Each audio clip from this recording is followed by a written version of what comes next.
Hello，大家好，我係 Sunny。咁今期視頻咧，迎接翻上一期先。直接嚟到科學城呢一邊，同大家介紹一下呢個項目先。咁 Sunny 依家所在位置咧，其實亦都係花海長廊嘅一端啊。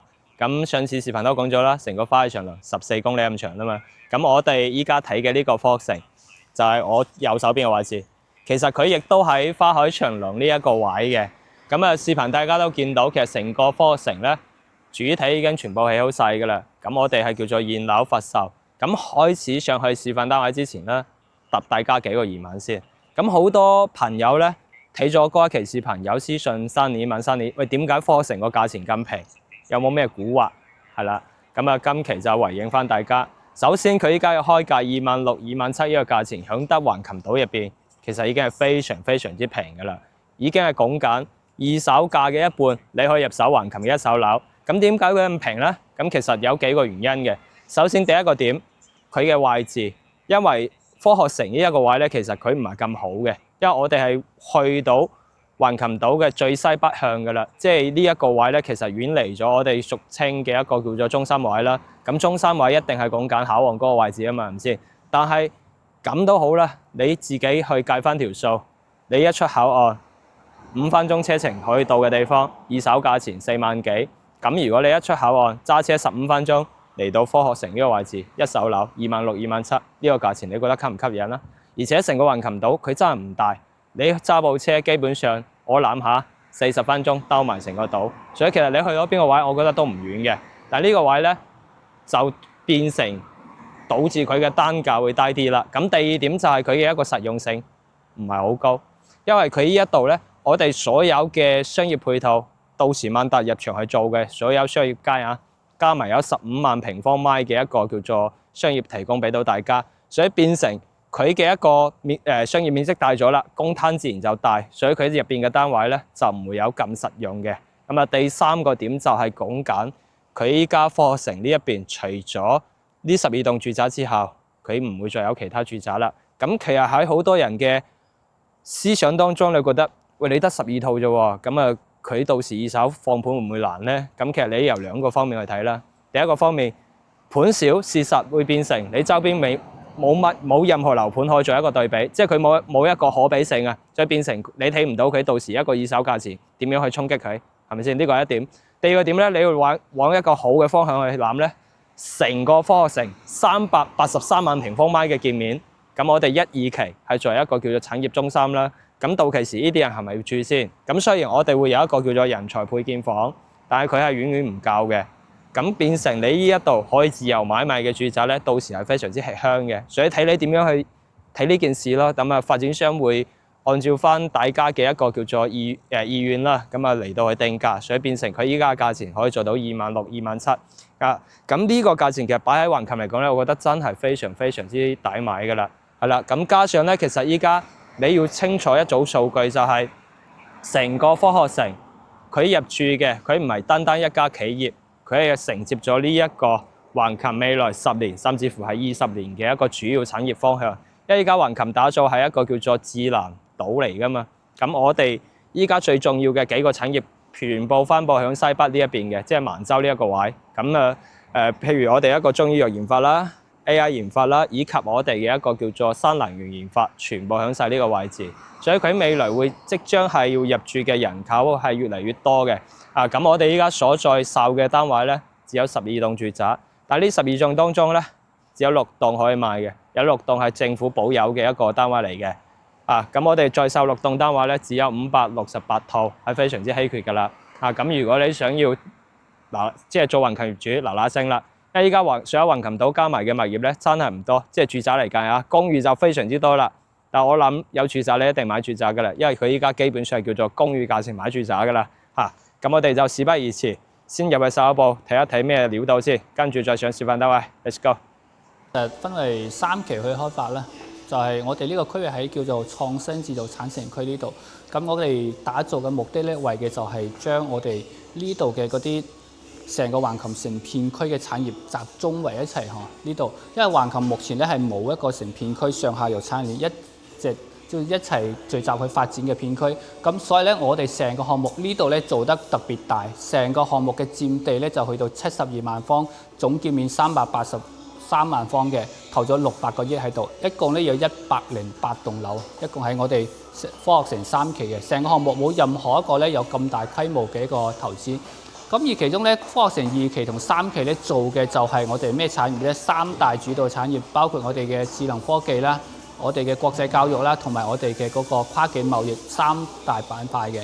而其中咧，我哋成個項目起好之後咧，可以容納7.5萬人做嘢，2.5萬人生活咧。生活嘅其實就喺我哋1期呢度。咁我哋2期同3期都係做產業，1期咧呢度咧就係做我哋嘅配套，衣食住行就喺我哋嘅科學城1期。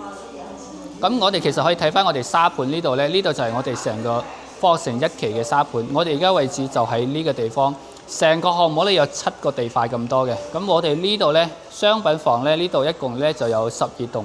咁其實我哋可以賣嘅咧就係1、2、3、4、5、6棟，就568套嘅啫，又唔多。後面6棟咧其實就係無償咁劃俾政府嘅，後面6棟。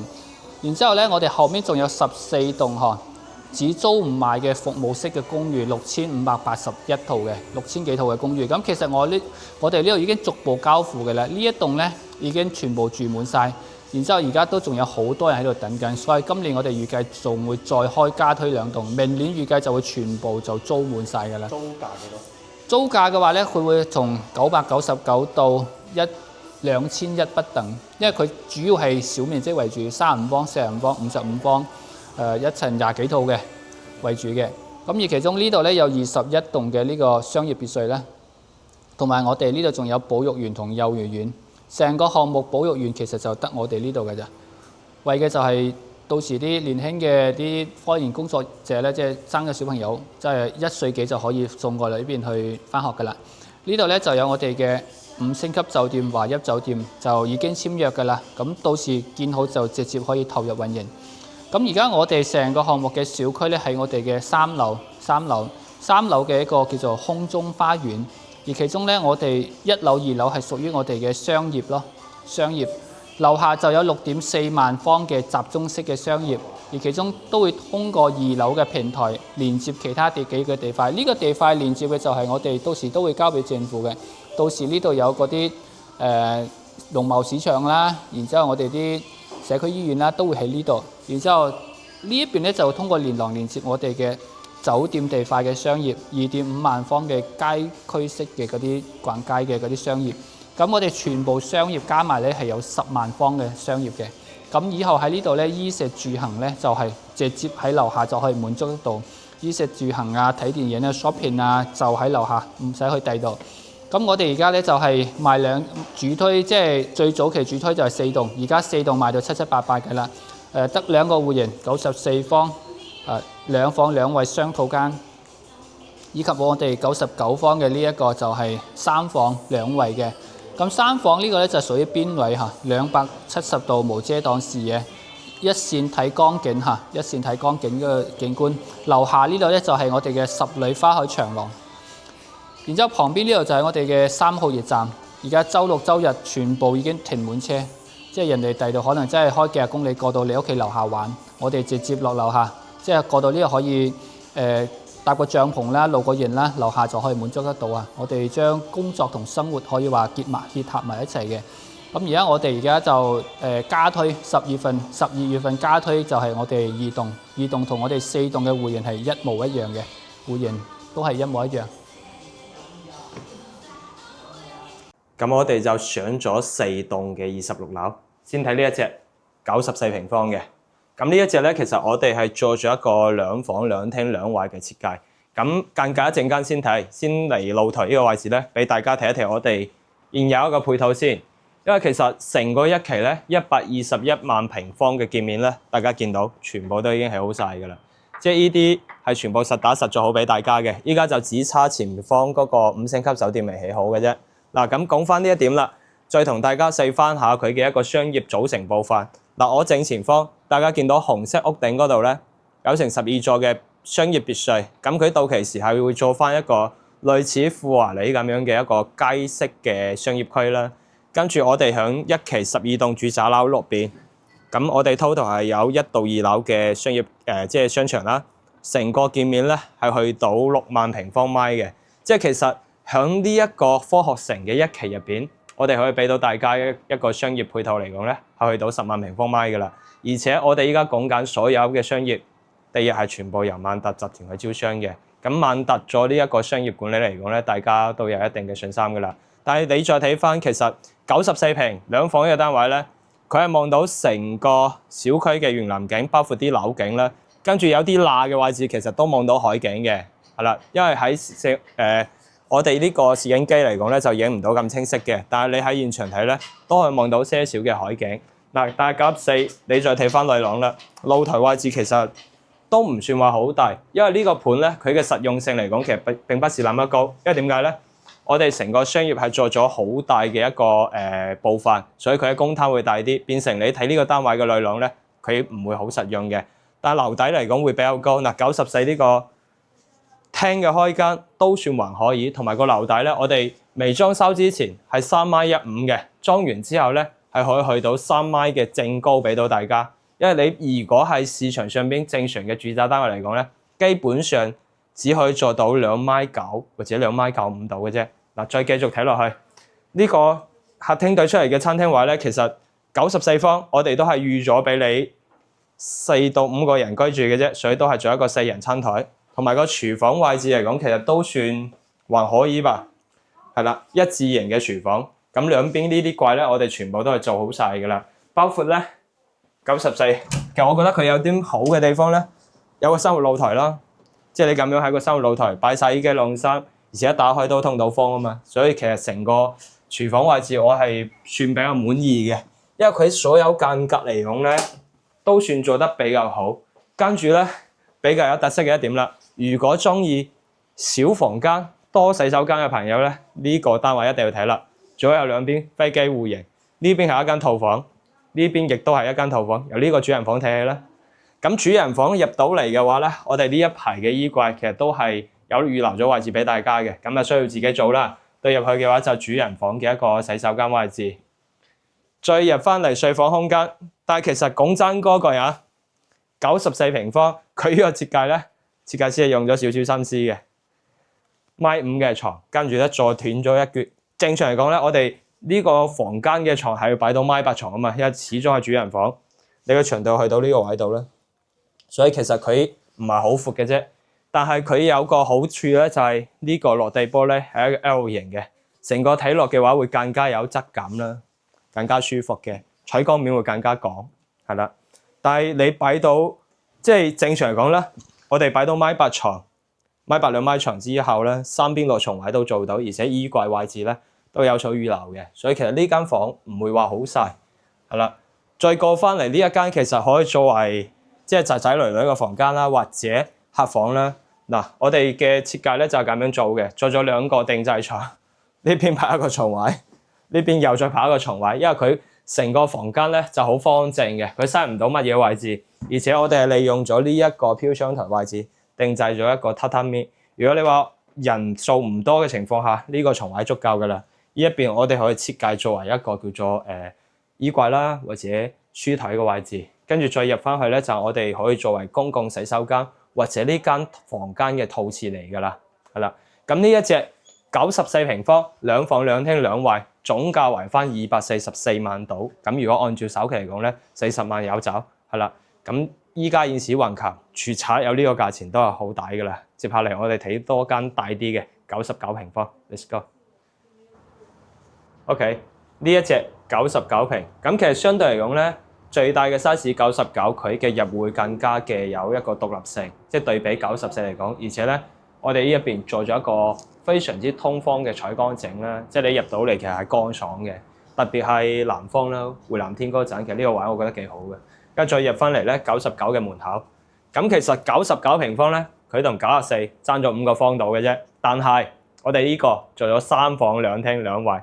但係入到嚟，首先第一個橫廳嘅設計，咁其實呢個間隔嚟講咧，佢就叫做靚仔嘅，但係唯一一點唔好，你有冇發覺99平方佢係冇咗個露台嘅，即係佢將露台改成一個飄窗台咁嘅位置，跟住封咗佢啊！但係成個感官體驗嚟講咧，咁樣做法係舒服嘅，但係通風性嚟講就少咗啲啦，因為你要打開到窗，隔離係出唔到去嘅，係啦。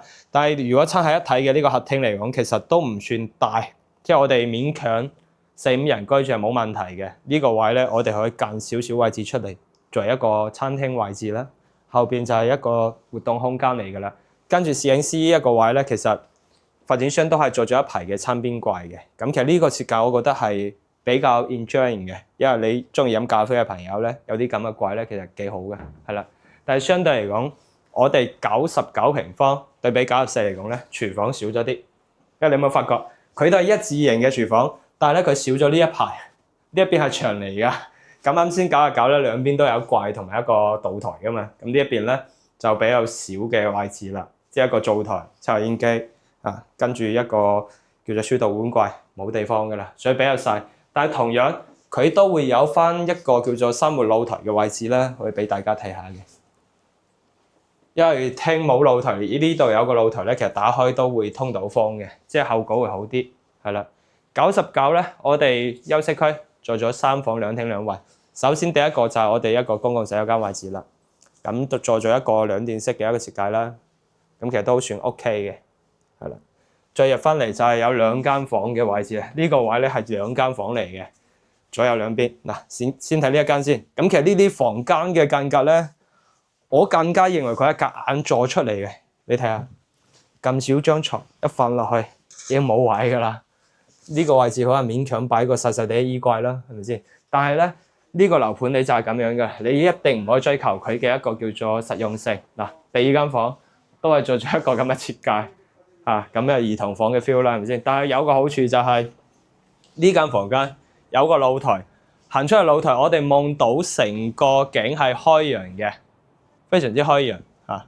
跟住我哋側邊咧，其實都望到花海長廊嘅一個景觀啦，包括成個江景都係望到嘅，所以其實呢個露台景色係都係有嘅，而且個通風效果都好嘅，係啦。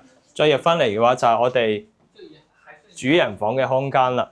咁其實呢個主人房咧，同樣佢都係有個缺陷，同啱先94一樣嘅，個床係特登做細咗好多啊，因為佢呢個米5乘米8嘅床嘅啫。